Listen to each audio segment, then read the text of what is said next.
नमस्कार, जोहार, निरंग पचरा के चैनल में आपका स्वागत है। जब पश्चिम बंगाल का श्रम विभाग ने 2024-25 वर्ष के लिए 20% बोनस देने की सिफारिश करते हुए एक परामर्श जारी किया था, तो उसका श्रेय लेने के लिए सत्ताधारी पार्टी ने खूब अपनी पीठ थपथपाई थी।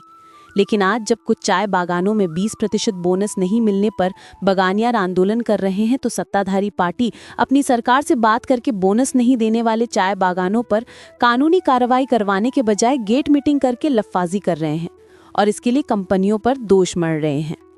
वहीं विपक्षी पार्टियां इस स्थिति में अपनी उपस्थिति जताने के लिए मौके का इस्तेमाल करने में लगी हुई है। राजनीतिक पार्टियां जहां बोनस मिल चुकी है, वहां से गैर कानूनी रूप से चंदा उबाहने में लगी हुई है, जबकि वे ना तो कानून के अनुसार कभी ट्रेड यूनियन के नेतागणों का चुनाव मजदूरों की सीक्रेट वोट से करते हैं और न ही ट्रेड यूनियन के बैंक और रुपए की कोई जानकारी सार्वजनिक करते हैं। वे गिरोह बनाकर अपने खास लोगों को नेता बनाकर मजदूरों पर थोप देते हैं, जबकि कानून ऐसी ट्रेड यूनियन की कार्रवाई को गैर कानूनी मानता है और गैर कानूनी ट्रेड यूनियन को मजदूरों से चंदा लेने का हक नहीं होता है। एक अनुमान के अनुसार ये पार्टियां प्रत्येक चाय बागान से 50,000 रुपए से लेकर 2-3 लाख रुपए उगा रही हैं।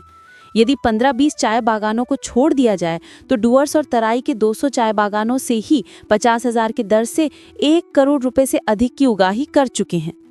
फेसबुक में एक भाई ने ये लिखा है कि उनके बागान में 50 की जगह लोगों से मनचाहा 300-400 रुपए भी काटा जा चुका है।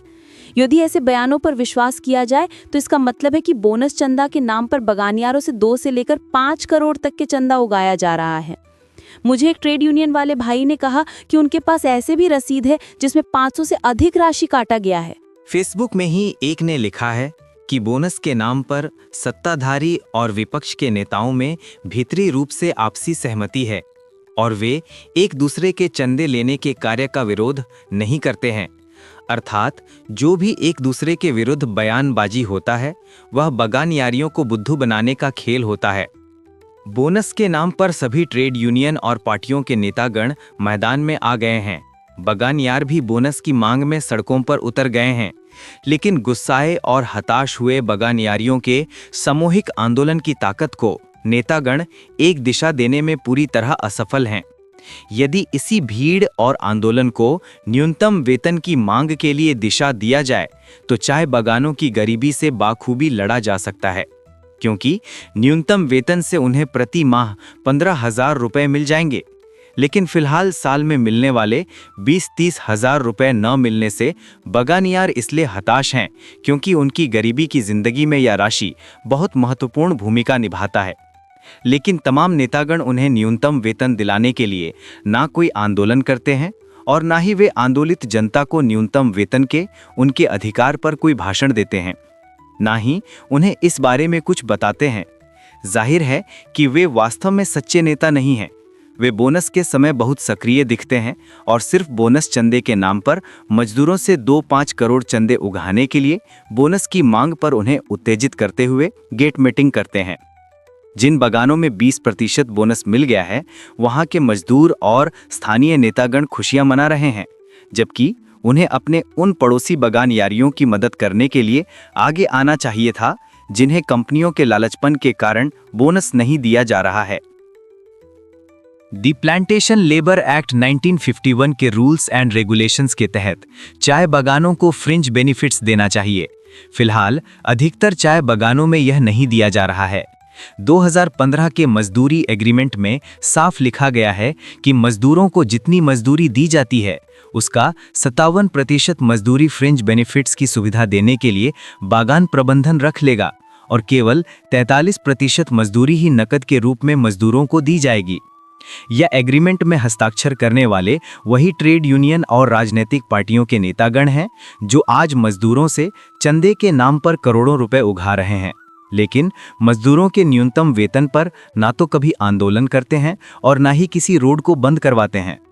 2015 के एग्रीमेंट के अनुसार आज मजदूरों को 250 रुपए यानी 43% मजदूरी दी जाती है, जबकि बागान प्रबंधन 57% यानी 331.40 रुपए फ्रिंज बेनिफिट्स के रूप में अपने पास रख लेते हैं, जिसमें 20% राशि बोनस का भी जुड़ा हुआ होता है। यानी प्रबंधन पहले ही बोनस की राशि अपने पास रख लेता है, तो वे आज इसे क्यों नहीं दे रहे हैं और क्यों लॉस यानी हानि का रोना रो रहे हैं? जबकि पिछले 3 साल से ना तो मजदूरी बढ़ी है, न ही डबली पत्ते के दाम। जबकि डबली पत्ते से मजदूरों को 3 रुपया प्रति केजी का लाभ मिलता है और वे 100 से 300 रुपये अतिरिक्त कमा लेते हैं। लेकिन इसी डबली पत्ते से प्रबंधन को प्रति मजदूर प्रतिदिन 2000 रुपये तक का लाभ मिलता है। जाहिर है कि इन बातों को नेतागण मजदूरों को नहीं बताते हैं और सिर्फ अपनी उपस्थिति और नेतागिरी को बनाए रखने के लिए गेट मीटिंग में लफाजी करते हैं, जबकि उन्हें बागान यारों को न्याय दिलाने के लिए इसके आधार पर कोर्ट भी जाने का अधिकार है। वे न को सरकार को इस बारे ठीक से लिख कर देते हैं और न ही न्यूनतम वेतन की बातें ही करते हैं, जबकि उन्हें न्यूनतम वेतन 581 रुपये मिल सकते हैं। 581 रुपये दैनिक मिलने से हर मजदूर को महीने में 15,000 रुपये मिल सकते हैं, जिससे उनकी गरीबी खत्म हो जाएगी। न्यूनतम वेतन के लिए सरकार ने एक समिति बनाई है जो घिसट कर 10 साल में 20 मीटिंग किया है और अभी भी मरणासन रूप से कार्य कर रहा है। ये राज्य सरकार की ठगी नीति का सबूत है, जबकि ऐसे मामले 3 महीने में निपटाए जाते हैं। लेकिन नेतागण इस विषय को नजरअंदाज करते हैं और बागान मालिकों को शोषण करने से नहीं रोक रहे हैं। मौलिक लड़ाई मूल वेतन की है, जिसे नेतागण लड़ना नहीं चाहते हैं। मजदूरों में भी पढ़े लिखे लोगों की कमी नहीं है। वे चाहें तो नए कानून के अनुसार अपने अधिकारों की बातें खुद कर सकते हैं। सोशल मीडिया में इस विषय पर ड्राफ्ट पत्र दिए गए हैं। मजदूर चाहें तो उनमें आवश्यक फेरबदल करके उसे सरकारी कार्यालयों में जमा कर सकते हैं। यह आंदोलन का एक रूप होगा। वे अपनी बोनस की लड़ाई में हर कार्यालय में इस पत्र को सौंपें और सरकार पर दबाव बनाएं। अगले साल चुनाव है। यदि मजदूर आज आवाज नहीं उठाएंगे तो चुनाव के बाद ये मामला दब जाएगा। जिन बागानों में बोनस मिल चुका है वे भी इस पत्र को सरकारी कार्यालयों, थाना, बीडीओ में जमा करके न्यूनतम वेतन मांग सकते हैं। याद रहे, लफाजी करने वाले नेतागण मजदूरों की न्यूनतम वेतन नहीं मांग रहे हैं। आपको न्यूनतम वेतन मिले, इसके लिए आपको ही आंदोलन करना होगा। निरंग पजरा आपके आंदोलन में आपके साथ है और चैनल में चाय मजदूरों के अधिकारों से संबंधित अनेक वीडियो उपलब्ध हैं, जिन्हें आप देखें और बागानों की हालातों पर अपनी जानकारी बढ़ाएं। कृपया चैनल को सब्सक्राइब करें और आंदोलन को बढ़ाने में योगदान दें। जोहार, नमस्कार।